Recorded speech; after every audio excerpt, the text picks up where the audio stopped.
আপনি যদি জীবনে শান্তিতে বাঁচতে চান তাহলে মহাত্মা গৌতম বুদ্ধের এই কথাগুলো মনোযোগ সহকারে শুনবেন। বন্ধুরা, মহাত্মা গৌতম বুদ্ধ একান্তে একটি ঝুপড়িতে এক নদীর তীরে বসবাস করতেন। গৌতম বুদ্ধ তার ঝুপড়ির চারিদিকে সবুজ গাছপালা লাগিয়েছিলেন এবং তার লাগানো গাছপালার মধ্যে অনেক পাখিরা বসবাস করতেন। সকাল বিকাল পাখিদের এই মধুর শব্দে গৌতম বুদ্ধের মন সব সময় আনন্দিত থাকত। এমন মনে হতো যেন এই গাছপালা, পশু পাখি, নদী সবই গৌতম বুদ্ধের পরিবার। মহাত্মা গৌতম বুদ্ধ নিজের এই পরিবারের সঙ্গে খুবই আনন্দে থাকতেন।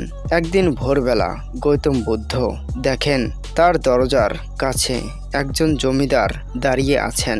জমিদারকে দেখে এমনটা মনে হলো যেন জমিদার খুবই চিন্তিত। গৌতম বুদ্ধ জমিদারকে তার কাছে আসার কারণ এবং কেন তিনি এতটা চিন্তিত তার কারণ জানতে চাইলেন। জমিদার তখন গৌতম বুদ্ধকে বললেন, বাবা, আমার কাছে টাকা পয়সার বা সম্পত্তির কোনো অভাব নেই। আমার একটি সুখী পরিবার আছে।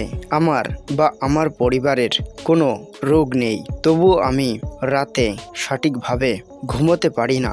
আমার মনে সর্বদাই একটি অশান্তি বাস করছে। এমনটা কেন হয়? জমিদার গৌতম বুদ্ধের কাছে সঠিক বিষয়টি জানতে চাইলেন। মহাত্মা গৌতম বুদ্ধ জমিদারের সেই কথাগুলো খুবই মনোযোগ দিয়ে শুনলেন।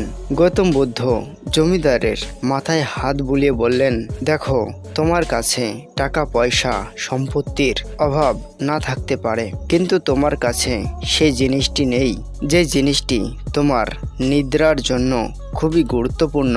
তখন জমিদার গৌতম বুদ্ধের কাছে জিজ্ঞাসা করলেন, সেই জিনিসটি কি বাবা?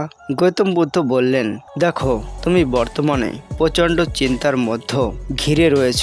ধন সম্পত্তির চিন্তা, ব্যবসার চিন্তা, পরিবারের চিন্তা, শান্তি এবং চিন্তার মধ্যে সবসময় প্রবল শত্রুতা থাকে। তখন জমিদার এই সমস্ত সমস্যা থেকে মুক্তি পাওয়ার উপায় জানতে চাইলেন। এরপর গৌতম বুদ্ধ জমিদারকে বললেন, তুমি প্রকৃতি থেকে শিক্ষা নাও। প্রকৃতি তার গাছপালা, ফল ফুল, মূল, জল, বাতাস, আলো, আকাশ, এমন অনেক মূল্যবান সম্পদ প্রকৃতি আমাদের চারিদিকে তার দুহাত দিয়ে ভরিয়ে রেখেছে। মহাত্মা গৌতম বুদ্ধ জমিদারকে বললেন, জমিদার, তুমি যদি প্রকৃতি থেকে প্রেরণা নিয়ে প্রকৃতির মতো নিজের জীবন গঠন করো তাহলে দেখবে তোমার সমস্ত চিন্তা সমস্যা দূর হয়ে যাবে এবং রাতেও ভালোভাবে ঘুম হবে। জমিদার গৌতম বুদ্ধের কথাগুলো ভালোভাবে বুঝতে পারলেন। এরপর জমিদার লোক কল্যাণের জন্য নিজেকে উৎসর্গ করে দিলেন এবং শান্তিতে জীবনযাপন করতে শুরু করলেন। বন্ধুরা, মহাত্মা গৌতম বুদ্ধের এই গল্প থেকে একটি বড় শিক্ষা আমরা পেলাম যে জ্ঞান ও ধন যত দান করবেন তার থেকে অধিক আপনি পাবেন।